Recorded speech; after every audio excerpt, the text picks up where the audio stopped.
Bueno, le damos inicio a la primera entrevista de esta mañana con muchísimos temas para hablar. Vamos a hablar del aumento de las jubilaciones, de los conflictos sindicales, cómo están cerrando los consejos de salarios, entre otros temas varios que esperemos nos dé el tiempo.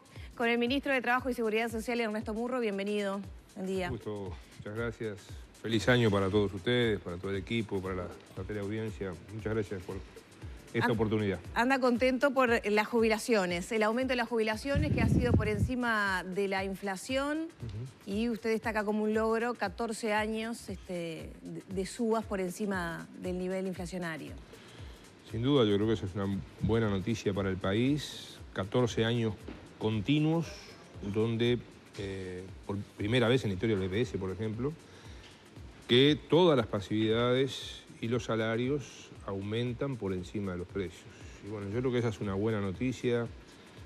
Hace pocos días salía, por ejemplo, un estudio que ubicaba a Uruguay primero en la venta minorista en América Latina, o sea, donde aumentó más la venta al por menor, la venta a los consumidores directos, a los ciudadanos por parte del comercio chico, el comercio minorista. Y decía que una de las razones justamente es el aumento de salarios y pasividades. Y bueno, yo creo que esa es una buena cosa porque no solamente es mejora para los trabajadores y los jubilados, sino también mejora para el país. Y bueno, eso es producto de los consejos de salarios. Tuvimos el año pasado la ronda más grande de la historia en un año, en un año 198 consejos de salarios. Y bueno, y se demostró que habiendo negociación colectiva en el sector privado, además también en el sector público, mejoran los salarios, hay mejores condiciones para los trabajadores y para las empresas. Eso hace que mejoren las jubilaciones y pensiones, todas, no solamente la del BPS, sino también la militar, policial, bancaria, profesional, notarial. Y eso dinamiza el consumo interno que hace que la gente, bueno, cuando los salarios y las pasividades aumentan más que los precios, como viene sucediendo por primera vez en la historia hace 14 años seguidos, bueno, eso es bueno para el país, no solamente para los trabajadores y para los jubilados. Sin embargo, hay muchos jubilados que todavía ganan menos de 15.000 pesos. Sin duda, y por ejemplo, eso sucede pese a que también hemos hecho cosas que nunca se habían hecho antes. Primero, que funcionen los consejos de salarios, porque recordemos que estuvimos 15 años prácticamente sin consejos de salarios en el Uruguay. O sea, quizá la gente más joven puede creer que siempre hubo consejos de salarios, pero bueno, tuvimos casi 15 años que no hubo, o que hubieron 2 o 3. Y cuando eso pasaba, disminuían los salarios y disminuían las jubilaciones de la gente. Además de eso, hemos aumentado en forma importante el salario mínimo nacional. Hoy el salario mínimo nacional son 15.000 pesos. Desde el 1 de enero, el mes pasado, aumentó un 11,5%. Aumentó más todavía que este aumento general de los salarios y de las pasividades. El aumento extra que se da en julio de cada año, una cosa que tampoco no existía en Uruguay, hace también 14 años que venimos dando, además del aumento general que marca la Constitución en enero, un aumento extra para jubilaciones más bajas. Por ejemplo, si no hubiéramos dado ese aumento extra, hoy las jubilaciones más bajas estarían en 4.000 pesos. Aún con consejo de salario y aún dando los aumentos de enero. Bueno, hoy está la mínima en 12.000 pesos.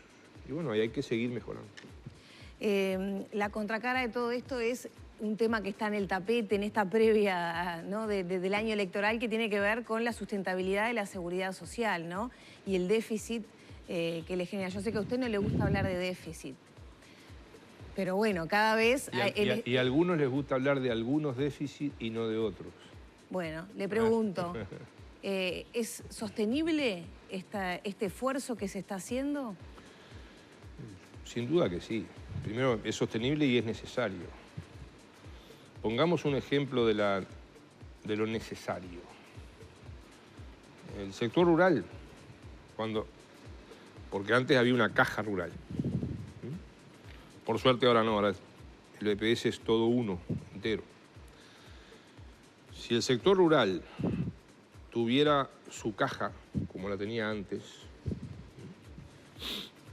las tuvo hasta la década del 80, hoy no podría existir, porque hoy hay que poner cada año,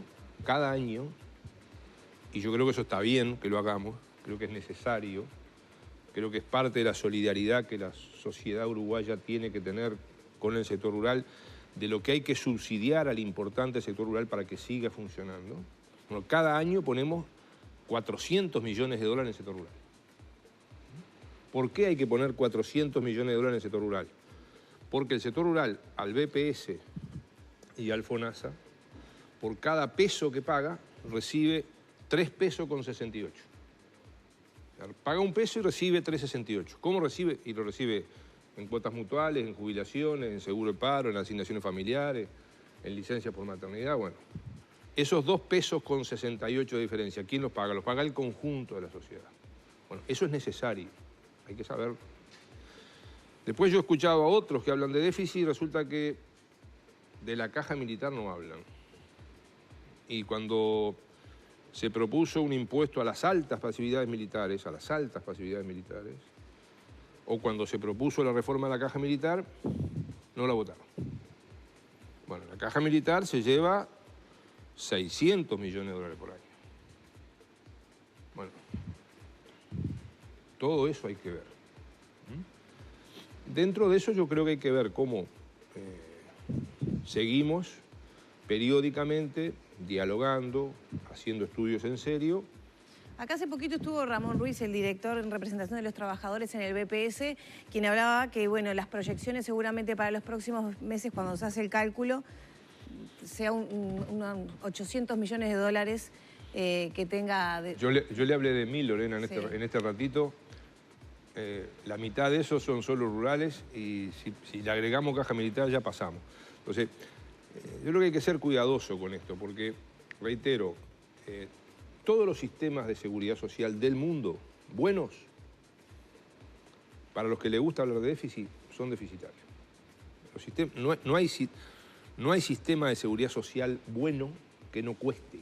Por ejemplo, tema es, ¿Uruguay lo puede bancar? Sin duda que Uruguay lo puede bancar. Sin duda que Uruguay lo puede bancar y creo que hay que seguir en este camino. O sea, usted misma decía, bueno, hay que seguir mejorando las jubilaciones, ¿sí? Porque esa es la vida de la gente. La gente tiene que vivir. Y bueno, y hay que ir periódicamente dialogando, estudiando, haciendo correcciones. O sea, por ejemplo, esto que hicimos ahora con los cincuentones.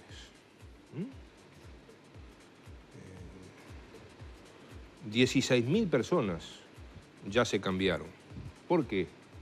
Y porque lo que se había hecho a ellos no les servía. Cuando se comprobó que no les servía, se cambiaron. Y esas 16.000 personas ayudaron al país. Además de ayudarse a sí mismas, porque van a tener una mejor jubilación, ayudaron al país reduciendo el déficit fiscal.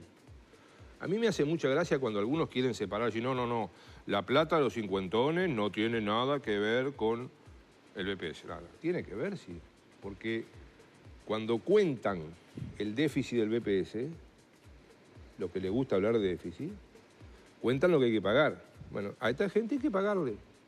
Ahora, esta gente en este momento, cuando decidió desafiliarse las AFAPs y traer su plata para el BPS, están ayudando al país, porque esa plata que está en el fideicomiso de los AFAP le va a ayudar al Uruguay.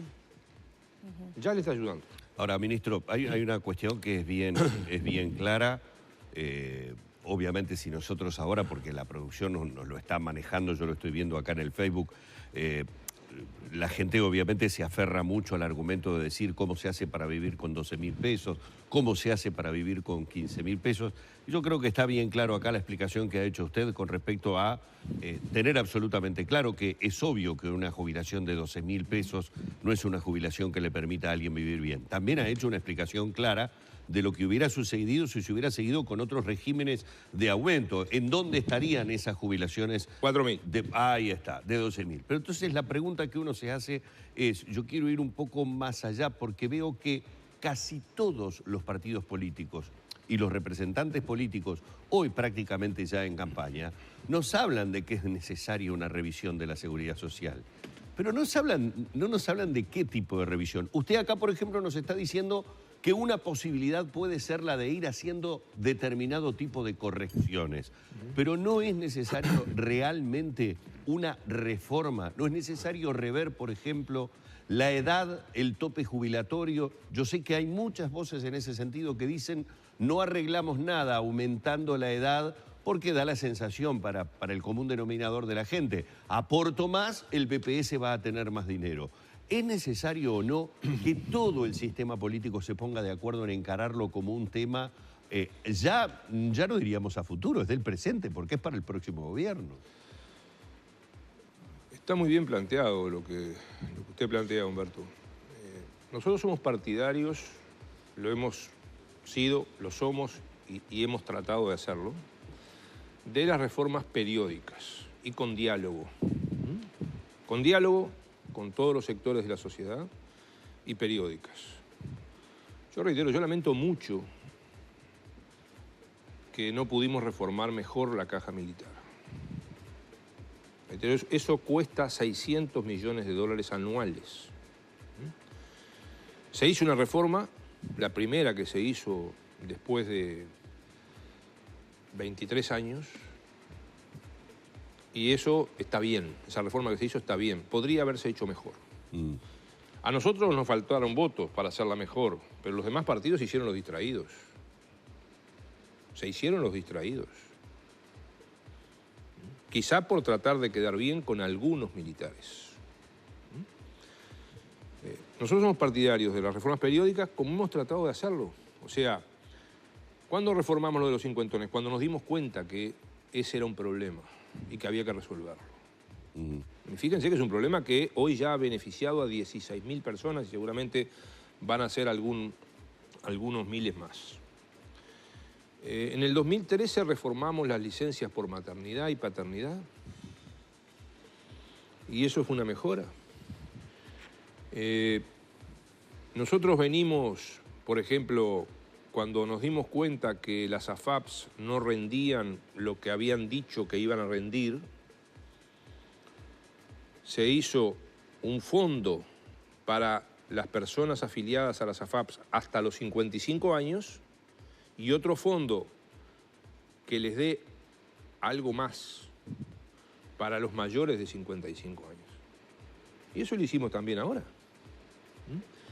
Entonces, creo que hay que ir viendo.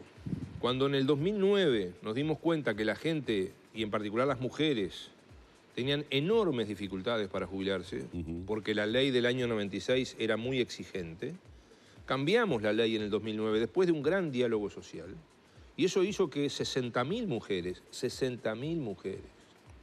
y miles de hombres se jubilaran, 30.000 mujeres que nunca se hubieran jubilado, que hoy están jubiladas y que no estarían jubiladas.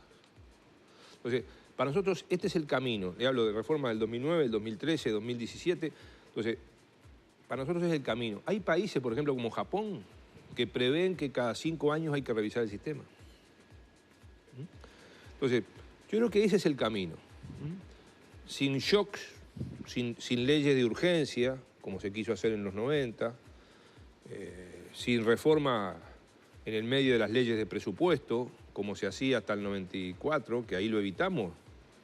Propusimos un plebiscito, que lo propusimos a fines del 92 y lo votó la ciudadanía a favor en el 94, para que la seguridad social no se pudiera reformar por leyes de presupuesto o rendiciones de cuenta, porque en la ley de presupuesto, con 500 o 600 artículos de la ley de presupuesto o rendiciones de cuenta, metían cualquier cosa. Y eso lo promovimos los trabajadores y los jubilados en aquel momento. Aquel ilustre hombre, don Luis Alberto Colotuz. Si tuviera que hacer una reforma en el corto, mediano plazo, ¿cuál sería la próxima? La que decida la gente. Pero usted debe tener una propuesta en mente.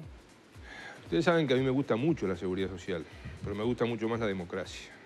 Las reformas que haya que hacer son las que se dialoguen y se tengan el mayor consenso posible. Por eso pero es que yo dialogan base insisto, a propuestas. ¿Qué claro, propuestas sí, pero yo por eso insisto en que esto que pasó con la caja militar es un mal síntoma. Porque si vamos a la responsabilidad de los partidos que se hicieron los distraídos, esos partidos en 1995 votaron, en 1995, que al año siguiente se debían reformar todas las cajas. Expresamente dicho la militar. Se reformaron varios años después todas las cajas, ¿no? Menos la militar. Y cuando se va a reformar la caja militar, dicen no. Por eso yo le apunté en la pregunta al tema de que escucho a muchos políticos que están en la primera línea de sus partidos hablar de que hay que echarle mano al tema de seguridad social, pero como dice Lorena, no escuchamos propuestas que permitan que uno como ciudadano diga, no, en esto están de acuerdo. A ver, yo creo que todos sabemos que hay determinadas decisiones que siempre tienen un costo político, porque a alguien en el bolsillo le van a doler o un poco más o un poco menos. La única forma que yo conozco, que sé que en una democracia ese costo político se reparte o se amortigua, es que exista un acuerdo entre los partidos de decir, bueno, a este tema tenemos que llegar con tales y tales puntos, pero usted está haciendo énfasis en lo de la caja militar, porque justamente habla de un mal antecedente como para pensar en ese posible arreglo o consenso. Yo creo, Humberto, que este debiera ser un tema del mayor consenso político y social posible en el primer año de gobierno, del próximo gobierno. Sentarse. Pero el compromiso no debería existir ya ahora que empezamos en la campaña política. O sea, ¿no sería sentar una buena base? Ojalá. En el 2009 fue bastante así. En el 2009 fue bastante. Hubo un gran diálogo social, de ahí surgieron varias leyes, se reformó el seguro de paro, se reformaron las jubilaciones, se reformaron luego posteriormente la licencia por maternidad.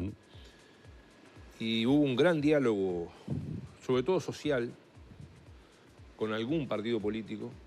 Y yo creo que el ejemplo del 2009 es el ejemplo que quizá tendríamos que pensar para el 2020.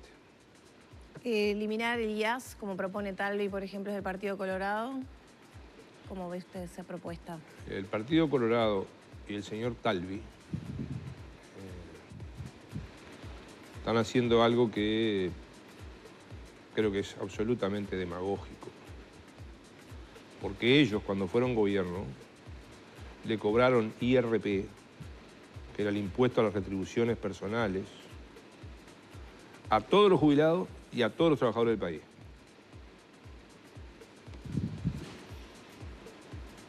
Bueno, le cambio de tema. Era el famoso impuesto a los sueldos que nos venía de la dictadura, ¿no? Digo, para ir No, perdón, Humberto, no venía de la dictadura. ¿No venía? Fue creado en el 90. En el 90, el IRP. El IRP. Y lo llegaron a pagar todos los jubilados y todos los trabajadores. Lo que pasa es que ahora parece que algunos van a tener que tomar pastilla para la memoria. ¿Cómo advierte? Iba a preguntarle algunos temas como ministro de Trabajo, pero me pongo nerviosa porque el tiempo pasa y quiero preguntar muchas cosas. ¿Cómo advierte el tono de esta campaña que comienza a perfilar? Acaba de acusar demagógica, por ejemplo, a un sector de la oposición. Sí, y lo hago con absoluta responsabilidad. Porque también podemos leer entre líneas que esto que usted habla, por ejemplo, del aporte que hace el Estado al sector rural tiene que ver también con todo el discurso de un solo Uruguay de hace algunos días, ¿no? Sí, que yo lo vengo reiterando, porque yo reitero, puede haber gente que es política y hace política y dice yo soy político y está bien, y hay otros que no dicen hacer política, pero hacen política sin decir que hacen política. Es el caso de un solo Uruguay. Y de otros, y otros. Por ejemplo, cuando vemos lo que pasa con el sector rural, que yo reitero, un subsidio necesario. Lo que estoy diciendo es, reconozcámoslo, sepamos que eso está ahí. ¿Ah? Mire, por ejemplo, estos datos. Si yo comparo una empresa de industria y comercio con una empresa rural. Las dos igualitas, ¿eh? O sea, la misma cantidad de, por ejemplo, una empresa unipersonal, con cónyuge, sin cónyuge, con hijos, sin hijos, con empleados, sin empleados. Siempre comparo iguales, empresas iguales. De industria y comercio, o sea, un almacenero, un carnicero, un panadero, un ferretero, una unipersonal, que hay 100.000 unipersonales en Uruguay. Entonces, fíjese, una empresa ejemplo 1, empresa unipersonal con cobertura de salud, con hijos y cónyuge. Si es de industria y comercio, paga 6.243 pesos. Si es rural, paga 3.994. Recibe, o sea, en el caso del rural, además se jubilan igual. ¿Está bien? Vamos a ver otro caso. Si lo más típico del sector rural, un matrimonio, una pareja, los dos se van a jubilar, ¿eh? Los dos se van a jubilar con la mínima de 12.000. Bueno. Con cobertura médica, o sea, con cobertura de salud, con mutualista. En este caso le ponemos sin hijo. Si es una empresa de industria y comercio, paga 10.596 pesos. Si es rural, 5.473, la mitad. Esto hay que saberlo. Esto es así. Nosotros decimos, este es un subsidio necesario. Ahora, tenemos que ser conscientes de esto. Yo le tengo que hacer una pregunta, pero como me voy a poner un poco belicoso, le voy a meter una pausa para que lo piense. Yo lo escuché en ese razonamiento que ya lo había hecho anteriormente, ahora con números bien claros. Yo hay momentos siento que como usted tiene el convencimiento de que Un Solo Uruguay es un movimiento político y al servicio evidentemente de alguna consigna política ya establecida, usted muchas veces cuando sale, y se lo digo inteligentemente a contestarle, usted dice, vamos a darle a conocer a la población los beneficios que ya tienen para que comparen. Siento por momentos que poner trabajador contra trabajador. Le voy a dar el tiempo de que me responda a esto porque sé que es algo que a usted no le gusta que se lo diga. Pero usted le responde a Un Solo Uruguay diciéndole, hey, vamos a comparar cosas. Pero si yo sigo los números que usted me dice, le preguntaría, ¿y por qué no está lleno de gente en el campo trabajando si es tan beneficioso todo lo que el Estado le otorga al campo? Me da unos minutitos y me lo contesta. Si quiere le contesto ahora. No tiene por qué darme la pausa. Deme unos minutitos, así le genero expectativa. Venimos enseguida con el ministro Murro, que amablemente está con nosotros aquí en la mañana de Arriba Gente.